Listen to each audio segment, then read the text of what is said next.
Hello everyone, welcome to Rajeev reasoning classes.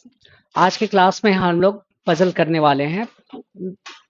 इस puzzle में आपको मैं एक बात बता दूं कि आज का जो पजल होगा वो फ्लोर बेस्ड क्वेश्चन होगा। ये बैंक का क्वेश्चन होगा। बैंक में इस टाइप के क्वेश्चन पूछे जाते हैं। इससे पहले मैंने पजल का ही कराया था, वो था टेबुलर पजल। टेबुलर पजल के जितने भी लोड हो सकते हैं, लोड 1, लोड 2, लोड 3, लोड मतलब लेवल ऑफ डिफिकल्टीज, हर एक लेवल के क्वेश्चन को मैंने वहां पे कवर किया था। आज जो क्वेश्चन होगा वो होगा पजल का ही फ्लोर बेस्ड क्वेश्चन। ठीक है, तो देखते हैं कि फ्लोर बेस्ड क्वेश्चन को हम लोग कैसे, किस तरीके से, इसका अप्रोच क्या होना चाहिए हमें इस क्वेश्चन को सॉल्व करने के लिए, ये सब चीज हम थोड़ा सीखेंगे। ठीक है, तो देखो क्वेश्चन क्या है। हाँ, ये क्वेश्चन आपके सामने ही है। क्वेश्चन है, एन अपार्टमेंट है 7 फ्लोर्स, नंबर 1 to 7, मतलब एक अपार्टमेंट है जिसका नंबरिंग किया गया है 1 से 7 तक। ठीक है, उसके बाद कहता है in such a way that the ground floor is number 1, इस तरीके से किया गया है कि जो ग्राउंड फ्लोर होगा उसको नंबर 1 बोलेंगे। ठीक है, उसके बाद उसके ऊपर नंबर 2, उसके ऊपर नंबर 3, ऐसे करके सबसे जो ऊपर का होगा उसको नंबर 7 बोलेंगे। राइट, आगे जब बढ़ते हैं, सोन बोला है कि आगे इसी तरीके से बढ़ते जाएगा।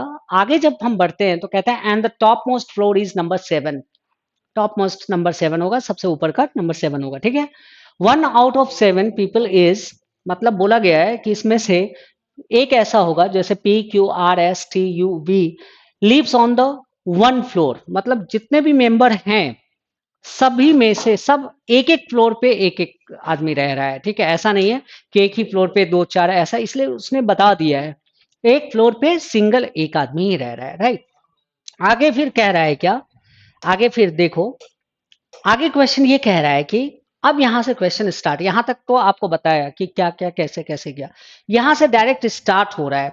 तो सबसे पहले यहां तक का जो भी है वो हम लोग कर लेते हैं, जो क्वेश्चन बोला उस टाइप से हम लोग करते हैं। उसके बाद आगे का स्टेटमेंट क्वेश्चन के अकॉर्डिंग हम लोग देखेंगे कि कहाँ पे क्या करना है।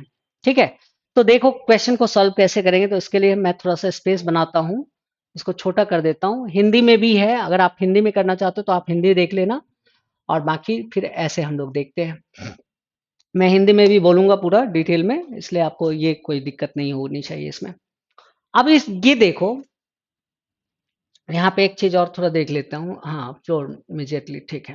हाँ, देखो 7 फ्लोर की बात किया है, नीचे ग्राउंड फ्लोर को 1 से, तो हम लोग क्या करते हैं यहाँ पे कि 1, उसके बाद 2, 3, 4, 5, 6 और 7 हमने लिख लिया।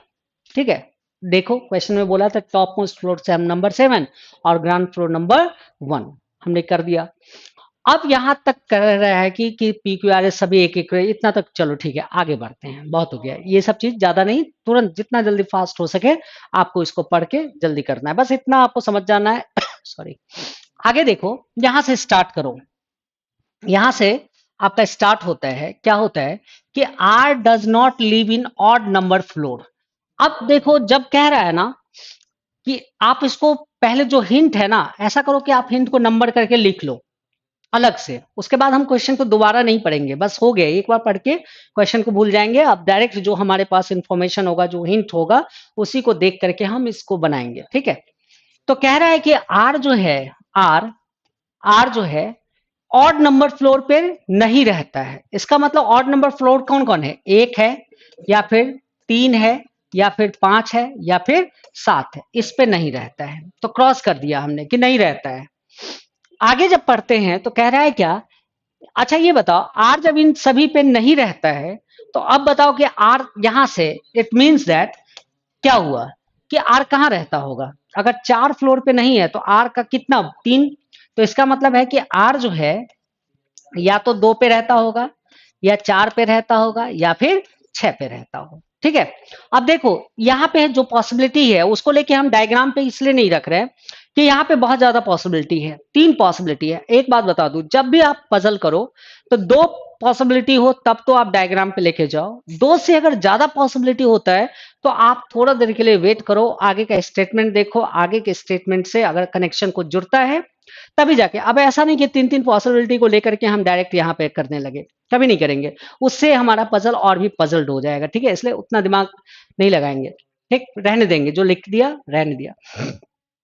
आगे कह रहा है क्या, P lives on each fourth floor. अब पी एक ऐसा पर्सन है कि ऊपर से भी काउंट करो तो चौथा पोजीशन पे आना चाहिए, चौथा फ्लोर पे होना चाहिए, और नीचे से भी अगर काउंट किया जाए तो चौथा ही होना चाहिए। तो अगर हम ऐसे करें तो 1 2 3 4 ये भी आ रहा है, 1 2 3 4 ये भी आ रहा है, ऊपर से भी काउंट करें तो 1 2 3 4। इसका मतलब ये तो कंफर्म हो गया कि यहाँ पे पी रहता है। यहाँ पे कौन रहता है, पी रहता है। क्लियर है, यहाँ पे कौन रहता है, पी रहता है। इसके लिए अब कोई दिक्कत नहीं है, पी का कंफर्म। अब आगे हम पढ़ते हैं तो कह रहा है क्या, T lives on the floor immediately below U's floor. अब दूसरा ये कह रहा है, थोड़ा सा मैं यहां पॉसिबिलिटी ले लेता हूं। क्या बोल रहा है कि टी जो है lives on the floor immediately below U's floor. मतलब जहां भी यू होगा ना, जिस फ्लोर पे भी यू होगा उसके ठीक नीचे कौन होगा, टी होगा। इसका मतलब ये हुआ कि अगर यू मान लो कि ऐसे है तो यू के जस्ट नीचे कौन होगा, टी होगा। और इसको हम लोग ऐसे सर्कल कर देते ताकि हमें पता रहे कि जस्ट यू के बाद कौन होगा, टी होगा। यहां तक कोई दिक्कत नहीं। आगे जब हम देखते हैं आगे तो फिर कहता है यहां पे, यहां तक हो गया। अब कह रहा है क्या, you doesn't live on the second और सेवंथ फ्लोर। इसका मतलब ये हुआ, तीसरा ये कह रहा है, तीसरा यू जो है, यू सेकंड या फिर उसके बाद क्या बोला है, सेवंथ फ्लोर पे, सेवंथ फ्लोर पे नहीं रहता है। मतलब दूसरा और सातवां पे यू नहीं रहता है, ये हम जान गए। चलो अब आगे पढ़ते हैं। आगे कह रहा है कि क्यू जो है doesn't leave on the floor immediately above और बिलो। अब यहां पे देखो, ये जो है क्यू जो है doesn't leave on a floor immediately above और बिलो आर्स फ्लोर। इसका मतलब ये हुआ, चौथा चौथा ये कह रहा है कि क्यू जो है आर के ऊपर या आर के नीचे एकदम नहीं रहता। इसका मतलब ये हुआ कि आर जहां भी होगा उसके ऊपर में या नीचे में क्यू नहीं होगा। यही क्वेश्चन कह रहा है। यहां बोल रहा है कि Q doesn't leave on a floor immediately above और बिलो, मतलब ऊपर या नीचे नहीं रहता है। किसका, आर्स फ्लोर। यहां पे कॉमा नहीं है, मतलब ऐसे दिया हुआ है, ठीक है। आर्स फ्लोर इसका मतलब आर जहां भी होगा उसके बगल में क्यू नहीं होगा। मतलब इसका सिंपल सा मतलब यही हुआ। आगे जब हम पढ़ते हैं तो कहता है क्या कि S doesn't leave on the top most floor. इसका मतलब हमें समझ में आ गया कि यहाँ पे एक, जब देखो जो कंफर्म होगा इस साइड लिखेंगे दाई साइड, जो कंफर्म नहीं होगा इस साइड लिखेंगे। तो इसका मतलब यहाँ पे कह रहा है कि एस नहीं होगा, एस टॉप मोस्ट फ्लोर पे होगा ही नहीं। ठीक, अब आगे कह रहा है क्या, V does not live on any floor below T's floor. अब देखो ये इसको चौथा हो गया। अगर हम पांचवा देखें तो पांचवा पॉसिबिलिटी ये कहता है कि V does not live on any floor below T. इसका मतलब है कि टी के नीचे नीचे वी नहीं होगा। इसका मतलब ये हुआ कि वी जब भी होगा टी के ऊपर ही होगा। इसका मतलब सिंपल ये हुआ। अगर आप इसको इस तरीके से समझते हो तो इसका मतलब ये हुआ कि टी के नीचे नहीं होगा, इसका मतलब वी जब भी होगा टी के ऊपर ही होगा। ये लॉजिक हुआ। इतना हिंट दिया, क्वेश्चन कंप्लीट हो गया। अब क्वेश्चन पे हम दोबारा नहीं जाएंगे, जो है हमारे पास इतना है, ठीक है। अब देखो क्वेश्चन को अब हम करेंगे क्या, किस पॉसिबिलिटी को लेंगे, ठीक है। हमें अब ये देखना है। तो अगर हम आर की बात करें तो 2 4 6 है, 3 पॉसिबिलिटी है, इसको छोड़ देंगे। अब करते हैं क्या, देखते हैं कि 2 पॉसिबिलिटी कहां पे है। तो देखो कि यहां पे अगर u की बात करें तो 2 और 7 पे नहीं रहते, तो 7 पे नहीं रह सकता, तो 7 पे हटा देंगे। u नहीं रह सकता तो यहां पे कर देता हूं क्या कि u यहां भी नहीं रह सकता, ठीक है। और 2 पे भी नहीं रह सकता, मतलब इस 2 पर भी u नहीं रह सकता। क्लियर है, ये 2 हमें समझ में आ गया। तो इसका मतलब है कि अगर ये यहां पे नहीं रह सकता तो कहां कहां रह सकता है, हम ये सोचेंगे। तुरंत आप उसका अपोजिट सोचो। अगर ये बोला क्वेश्चन में कि यहां नहीं रह सकता तो आप ये दिमाग लगाओ कि कहां रह सकता है, ठीक है। तो यू का देखो, और एक बात यू के बारे में जानते हैं कि यू जहां भी जाएगा अपने नीचे का जो टी है उसको अपने साथ लेके जाएगा। एकदम ये इस बात को एकदम ध्यान में रखना है। वो बोल चुका है 2 में। आप देखो यहाँ पे यू जहां भी जाएगा अपने नीचे जो लटका हुआ उसका टी है उसको अपने साथ ही लेके जाएगा, ठीक है। तो देखो अगर u को 2 पे नहीं रख सकते तो यहां u नहीं रख सकते, तो नीचे का तो t का खत्म ही हो गया, चलो हटा दो। अब बताओ यहाँ पे 4 पे है तो यहाँ होगा ही नहीं, अगर u रखते तो यहाँ t, लेकिन यहाँ तो p है बैठा हुआ, यहाँ रख नहीं सकते। तो अब सोचो कि अब 7 पे रख नहीं सकते, तो बचा सिर्फ एक ऑप्शन, वो हमारा ऑप्शन बचता है 6 और 5। तो एक बात बताओ कि 6 और 5 बच रहा है, तो अगर 6 पे हम u रखेंगे तो 5 पे तुरंत कौन आ जाएगा, t आ जाएगा। तो अगर 6 पे हम u रखते हैं, 5 पे t आ जाएगा, तो बताओ v कहां होगा। तो v का एक ही ऑप्शन बचता है, वो होगा 7, क्योंकि v t के नीचे नहीं आएगा, ये पहले ही क्वेश्चन बोल दिया है। लेकिन अब हमारे साथ दिक्कत ये है कि एक पॉसिबिलिटी हमने यहां देख लिया कि ये पॉसिबिलिटी है जहां पे हम किसको रख सकते हैं, u और किसको, u और t को रख सकते हैं। जरा एक और सोचो कि और हम कहां रख सकते हैं, और हम कहां रख सकते हैं। तो और एक पॉसिबिलिटी है जहां हम u को रख सकते हैं, वो है आपका ये 3 2 पॉसिबिलिटी, ठीक है यहां पे। तो ऐसा करते हैं कि इसमें जो ऊपर हो रहा है t, तो हमें पता है कि एक ही पॉसिबिलिटी बच रहा है v के लिए, तो उससे बेहतर है कि हम इतना ऑप्शन सोचे जिससे कि v का ज्यादा से ज्यादा पॉसिबिलिटी हो, ठीक है। तो हम करते हैं, सबसे पहला पॉसिबिलिटी लेते हैं कि u को यहां रख दिया, और उसके बाद u जैसे यहां आया t यहां हो गया, तो इसका मतलब 2 का काम खत्म। अभी ये पॉसिबिलिटी है, अभी जरूरी नहीं है कि यहाँ पे सही होगा, नहीं होगा तो तुरंत हम समझेंगे कि ये अगर पॉसिबिलिटी नहीं हुआ तो 100% u और t यहाँ पे 6 और 5 पे होगा। लेकिन देखते हैं पहले इसको चेक करके कि हमारा डायग्राम सही बनता है या नहीं बनता है, या कहीं प्रॉब्लम तो नहीं आती है, ठीक है। हो गया, जैसे हमने किया ये काम खत्म। अब देखो ये तो हो ही गया, 3 का भी तो काम खत्म हो गया, क्योंकि इसने अभी हमने कह दिया, इस पे रख दिया। अब आ रहा है किसकी बात, कि यहां पे देखो कि आर जहां भी होगा उसके ऊपर या नीचे क्यों नहीं होगा, ठीक है, यहां पे हमें बताना है। और आर का एक बात है कि 2 पे रख सकते हैं, 4 पे रख सकते हैं, 6 पे रख सकते हैं। तो ये बताओ यहां पे अगर हम 2 को टी रख दिए तो टी, आर का ये 2 ऑप्शन खत्म, अब बचा 2 ही ऑप्शन, 4 या 6। अब एक चीज बताओ, 4 पे पी है, पहले ही बोल दिया, तो इसका मतलब 4 तो खत्म ही हो गया। तो अब बताओ कि आर का पॉसिबिलिटी क्या हुआ। अब एक ही पॉसिबिलिटी बच रहा है, और एक जब बचता है तो वो पॉसिबिलिटी नहीं होता है, वहां पे कंफर्म हो जाता है।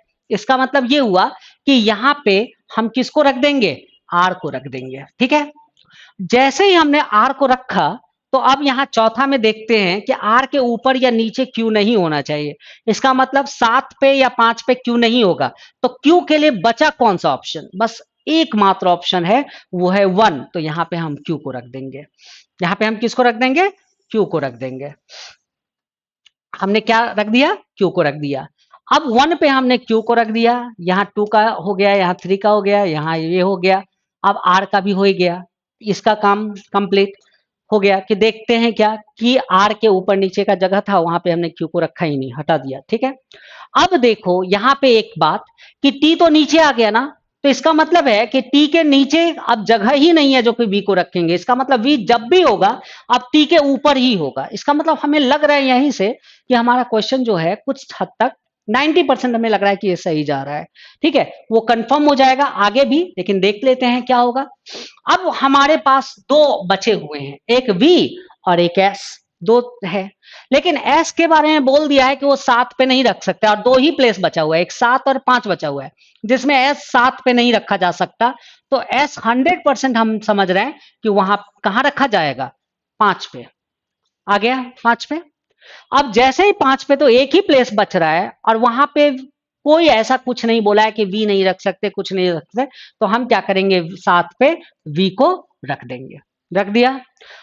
इतना करने के बाद हमने एक चीज देखा कि कहीं भी इस क्वेश्चन में कोई भी स्टेटमेंट में किसी तरीके का कोई प्रॉब्लम नहीं हुआ। जैसा क्वेश्चन में स्टेटमेंट था सबको इसने सेटिस्फाइड कर दिया। इसका मतलब ये हो गया कि ये हमारा जो पॉसिबिलिटी हमने जो स्टार्टिंग में रखा था वो 100% मेरा पॉसिबिलिटी सही है। अगर इनकेस अगर आप ये 3 2 पे यूटी को ना रख के यहां पे रखते, तो फिर दिक्कत ये हो जाती कि वी आपका नीचे हो जाता।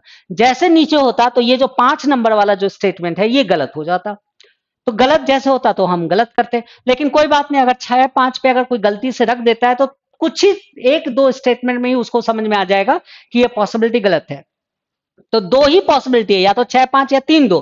तो 6-5 का अगर पॉसिबिलिटी गलत होता तो तुरंत हम 3-2 का रख देते और ये कंफर्म रहते कि हमारा जो अब क्वेश्चन बनने वाला है वो एकदम बिल्कुल सही बनेगा। 100% ये क्वेश्चन क्या बनेगा, सही बनेगा। और देखो, अगर हमने इसको रखा तो हमारा जो स्टेटमेंट है बिल्कुल एकदम सबको सेटिस्फाइड किया, इसलिए ये क्वेश्चन बिल्कुल क्या है, सही है। अब ये हो गया। अब इससे रिलेटेड 5 क्वेश्चन अगर आपसे पूछे जाएंगे तो आप इसको देख करके बिल्कुल बता सकते हो कि कौन कहाँ किस जगह पे बैठा हुआ है, बता सकते हो। ठीक है, तो इस टाइप के क्वेश्चन जो होंगे वो पजल में, ये बैंक के एग्जाम में पूछे जा सकते हैं, यूपीएससी का सी सेट का जो होगा उसमें पूछे जा सकते हैं, या फिर आप जो भी अगर कैट उट के एग्जाम देते हो तो उस सब में ये सब टाइप के क्वेश्चन पूछे जाते हैं। लेकिन स्पेशली ये जान लो कि बैंक में इस टाइप के क्वेश्चन पूछे जाते हैं। ठीक है, तो इस वीडियो में मैं एक ही आपके लिए पजल रख रहा हूँ, क्योंकि ये पजल सब क्या हो रहा है कि थोड़ा लंबे पजल होते हैं, थोड़ा टाइम टेकन वाला होता है, तो मैं ज्यादा वीडियो को लंबा नहीं करना चाहता हूँ। ऐसा रखना चाहता हूँ जिससे कि छोटा हो, जिससे कि आप भी अच्छे से देख सको, और एक एक वीडियो करके इस टाइप के पजल को मैं लेके आऊंगा। ठीक है, अगर आप लोगों को ये वीडियो अच्छा लगा तो प्लीज इसे लाइक, सब्सक्राइब एंड शेयर करें। ठीक है, okay, thank you, bye bye, take care.